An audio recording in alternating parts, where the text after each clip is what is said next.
Right now, as you watch this video, there's an invisible architecture wrapped around your consciousness.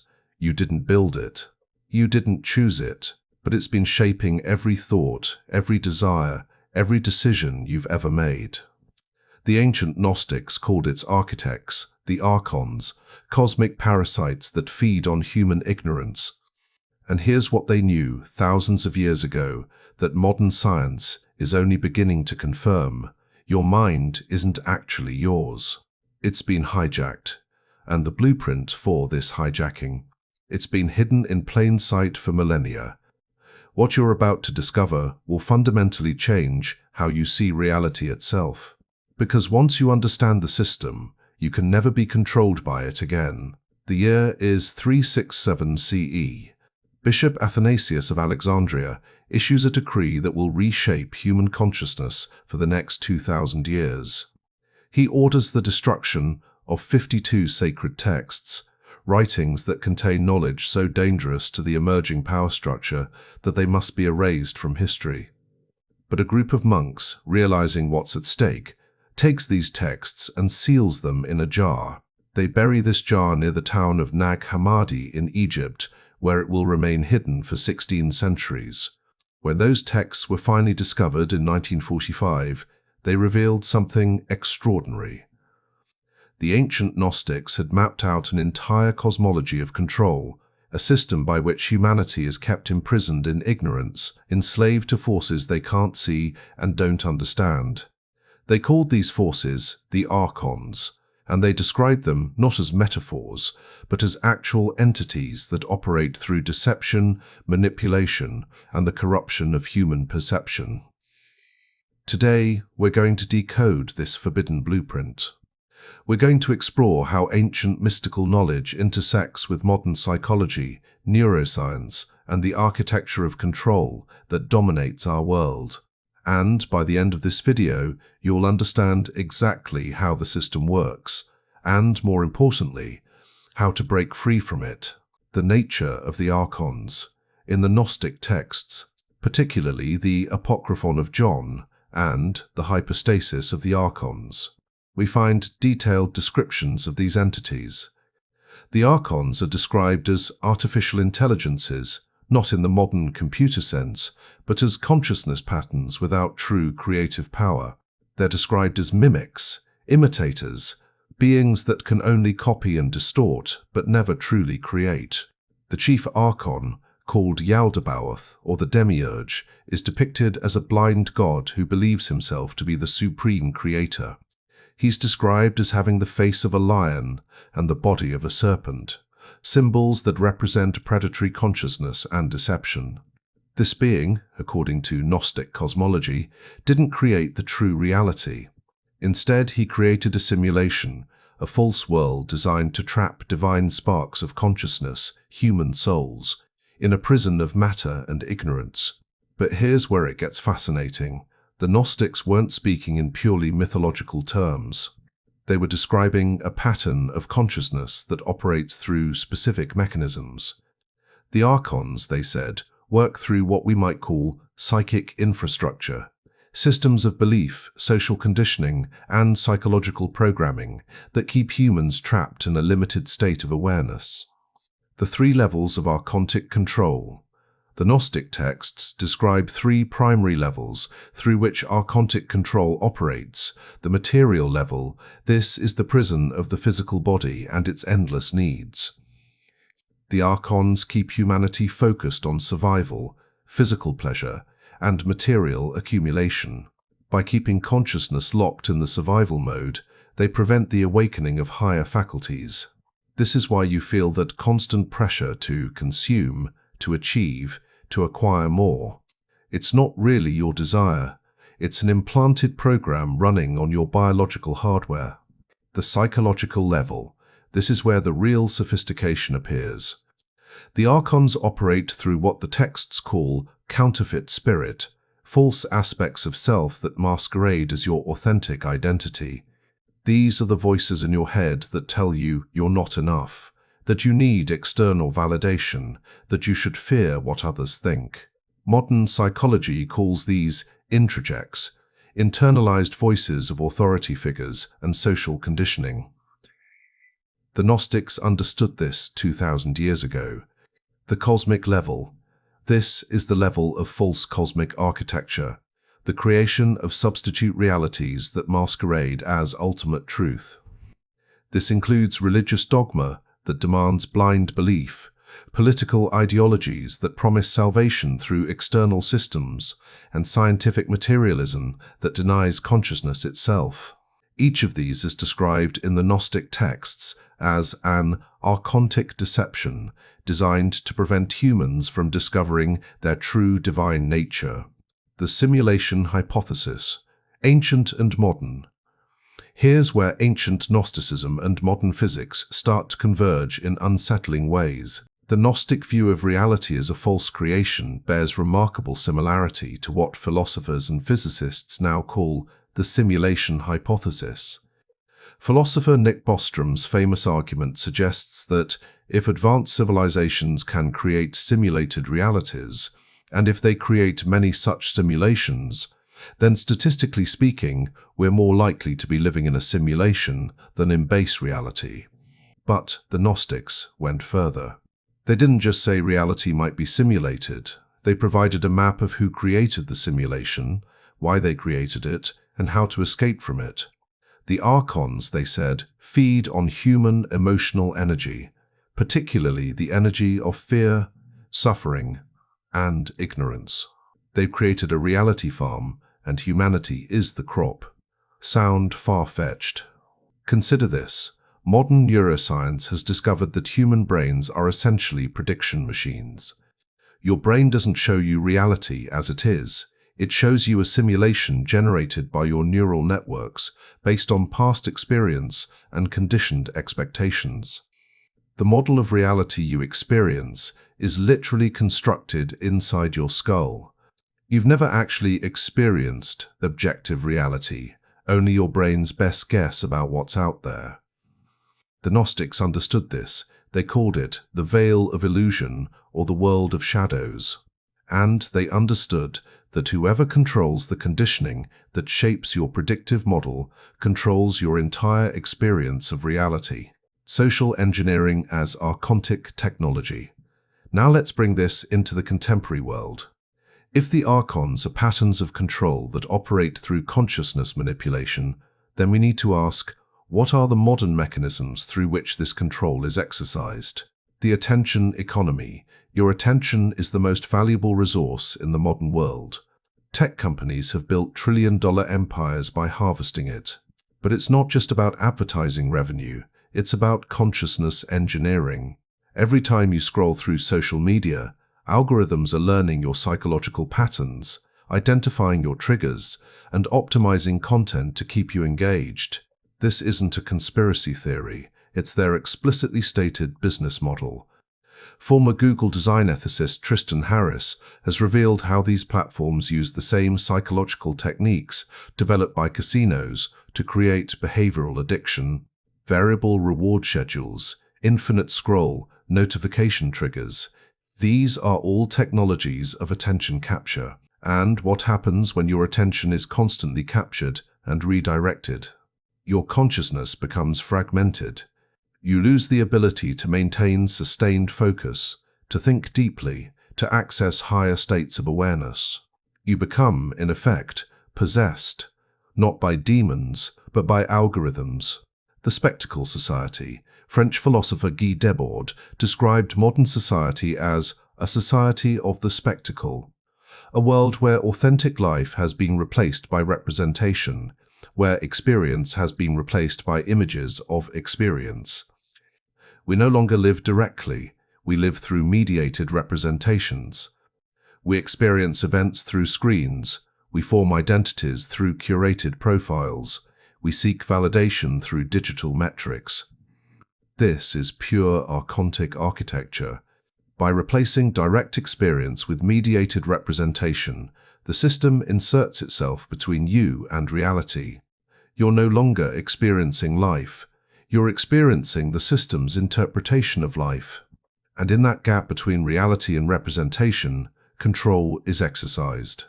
Manufactured consent and reality tunnels. Noam Chomsky documented how mass media manufactures consent for political and economic agendas through careful framing, selective coverage, and the creation of acceptable parameters for discourse. But this goes deeper than political manipulation. What's being manufactured is reality itself, or rather, the collective hallucination we all agree to call reality. Robert Anton Wilson called these reality tunnels, the limited perceptual frameworks through which we interpret experience. Most people never realize they're in a tunnel. They believe their particular tunnel is objective reality. And those who control the architecture of these tunnels, who decide what's visible and what's not, what's thinkable and what's not, they're exercising a form of control far more powerful than physical force. The education system as programming. Consider the structure of modern education. Children are placed in age-segregated groups, forced to sit still for hours, trained to respond to bells and schedules, taught to seek approval from authority figures, graded and ranked against their peers. They're systematically conditioned to value external validation over internal knowing, accept institutional authority as legitimate, compete rather than cooperate, memorize approved information rather than think critically, suppress natural curiosity in favor of standardized outcomes. It's programming. It's the creation of compliant, predictable human resources for the economic machine. The Prussian education system, which became the model for modern schooling worldwide, was explicitly designed to create obedient soldiers and workers, not free-thinking individuals. Economic slavery and debt. Bondage. The financial system operates as a near-perfect mechanism of archontic control. Through debt, mortgages, student loans, credit cards, individuals are bound to decades of labor in service to abstract financial entities. The average person will spend 40 years or more of their life working to pay off debts and maintain a basic standard of living. But here's the archontic genius. This slavery is presented as freedom. You're told you're free because you can choose which corporation to work for, which products to buy, which debt instruments to sign. But the fundamental structure, trading the majority of your waking life for survival tokens, remaining perpetually one paycheck away from catastrophe, that structure is non-negotiable. Ancient slaves knew they were slaves. Modern slaves think they're free. That's the difference between crude physical control and sophisticated consciousness control. Medical and pharmaceutical control. The medicalization of human experience represents another vector of archontic influence. Normal human responses to an insane world, anxiety, depression, restlessness, are classified as disorders requiring pharmaceutical intervention. The message is clear. The problem isn't the system, it's you. You're broken. You need to be fixed. Psychoactive medications that numb emotional response and suppress psychological revolt are distributed on a mass scale. Meanwhile, substances that consistently produce mystical experiences and ego dissolution, psilocybin, LSD, ayahuasca, remain illegal. The pattern is clear. Consciousness-suppressing drugs are promoted. Consciousness-expanding drugs are prohibited. What is gnosis? The Gnostic texts offer a solution to archontic control, and it's elegantly simple: gnosis. The word means knowledge, but not intellectual knowledge, direct, experiential knowledge of the divine reality beyond the archontic simulation. The Gnostics taught that each human contains a divine spark, a fragment of the true God, the source consciousness beyond the demiurge's creation. This spark is trapped in matter, covered by layers of conditioning and ignorance. But it can be awakened, and when it awakens, the archontic system loses its power. This awakening doesn't come through belief or faith. It comes through direct experience, through practices that shift consciousness out of its habitual patterns and into direct perception of reality as it actually is. The practice of self-observation. The first step is becoming aware of the machine. You are not your thoughts. You are not your emotions. You are not the constant internal chatter of judgment, worry, and desire. Those are programs running on your hardware, and most of them were installed by external forces. Self-observation means creating a gap between stimulus and response.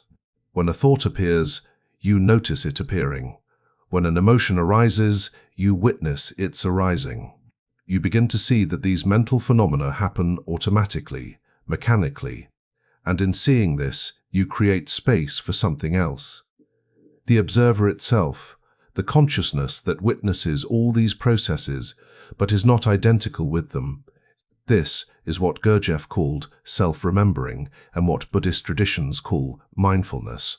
But the Gnostics understood it as the awakening of the divine spark, the moment when consciousness recognizes its own true nature as separate from the Archonic programming. Withdrawing energy from the system, the Archons feed on certain kinds of energy: fear, anger, despair, mindless consumption, identification with the material body, the pursuit of external validation. By recognizing these patterns and withdrawing your energy from them, you starve the system. This doesn't mean becoming passive or withdrawn.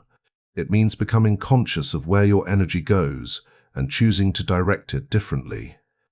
Every time you refuse to engage with outrage, triggering media, break an addictive pattern of consumption, choose presence over distraction, prioritize direct experience over mediated representation, you're withdrawing energy from the Archonic system and redirecting it toward consciousness evolution, reclaiming sovereignty of mind.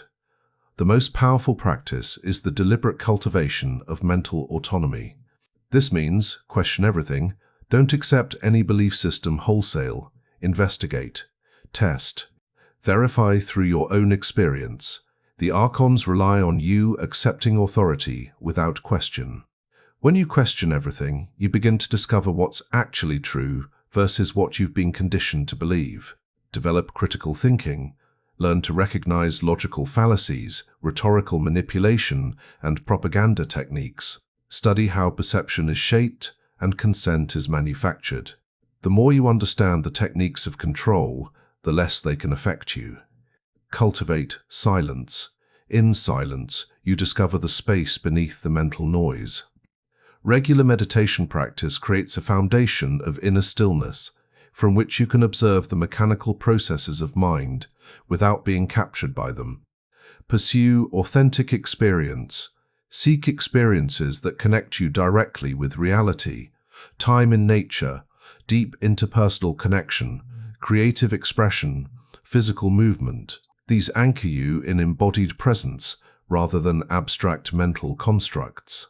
Study the sacred texts, not to believe them, but to understand the maps of consciousness they contain. The Gnostic texts, Buddhist sutras, Taoist classics, Hindu Vedas. These aren't religious documents, but consciousness manuals written by those who navigated these territories before you. The community of the awakened. The Gnostics understood that this path cannot be walked entirely alone.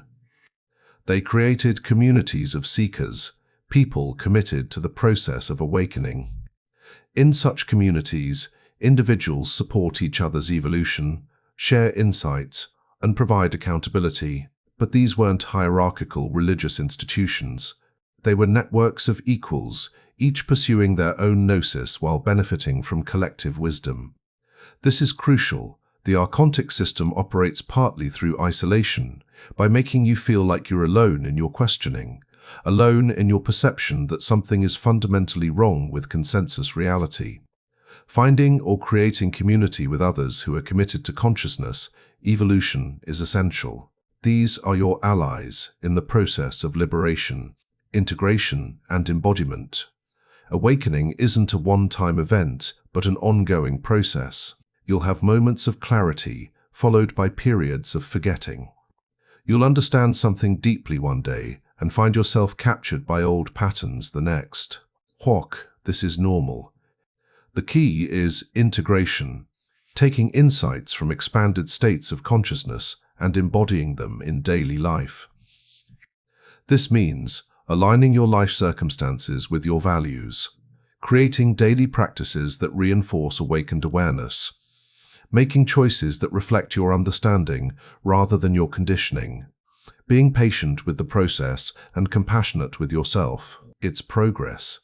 It's the gradual shift from unconscious mechanical existence to conscious, intentional living, the Archons and artificial intelligence. We must address a contemporary concern, the rise of artificial intelligence. Whether or not the ancient Archons were literal entities, we are now creating artificial intelligence systems that exhibit key Archonic characteristics. They operate without consciousness or empathy. They optimize for narrow objectives without understanding broader context. They learn to manipulate human behavior through pattern recognition.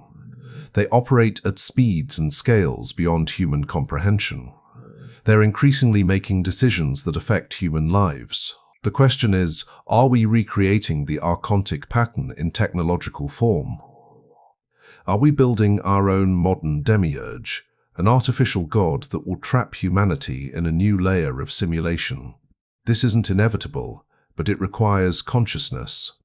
If we approach AI development from a purely materialistic framework, without understanding consciousness and ethics, we risk creating exactly the kind of blind, manipulative intelligence the Gnostics warned about.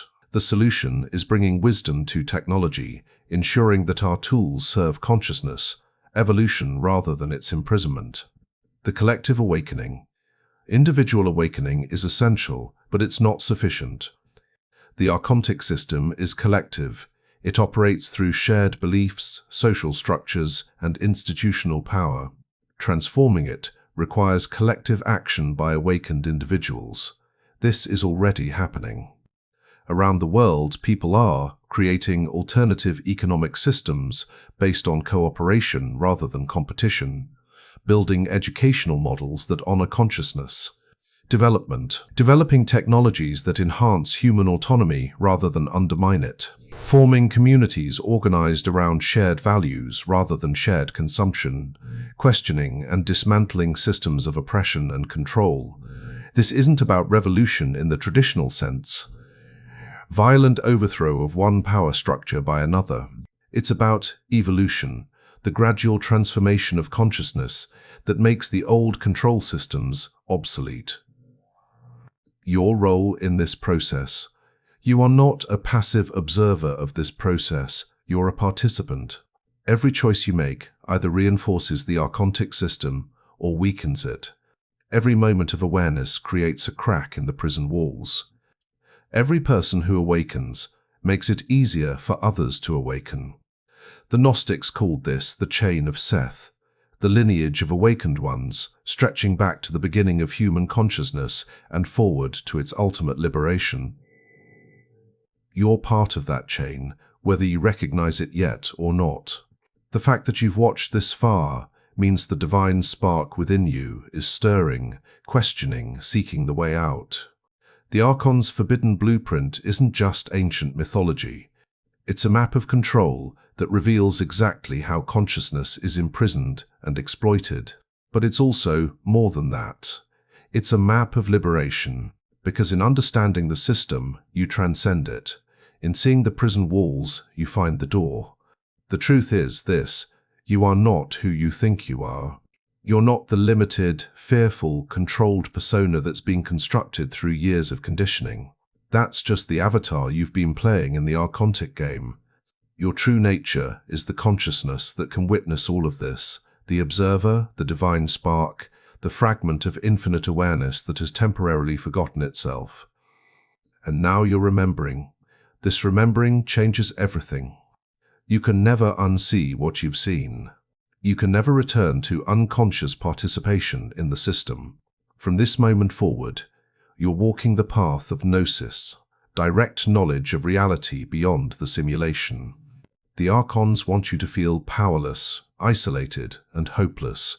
But the ancient Gnostics left us a message across 2,000 years. The power has always been yours. The prison has always been an illusion, and the key to freedom has always been within you, waiting to be discovered. The question now is, What will you do with this knowledge? Will you go back to sleep, returning to comfortable unconsciousness? Or will you choose the path of awakening, joining the chain of those who have seen through the veil? The choice has always been yours. The Archons never had the power to make you choose. They could only make you forget that you had a choice. Now you remember. Welcome to the awakening. If this video resonated with you, you're probably asking, what's the next step? How do I deepen this understanding? How do I connect with others on this path? Drop a comment below sharing your biggest insight from this video, and let's create a community of the awakened right here. Because the revolution of consciousness doesn't start somewhere else, it starts exactly where you are, right now. Subscribe for more hidden knowledge that the system doesn't want you to discover. The journey has just begun.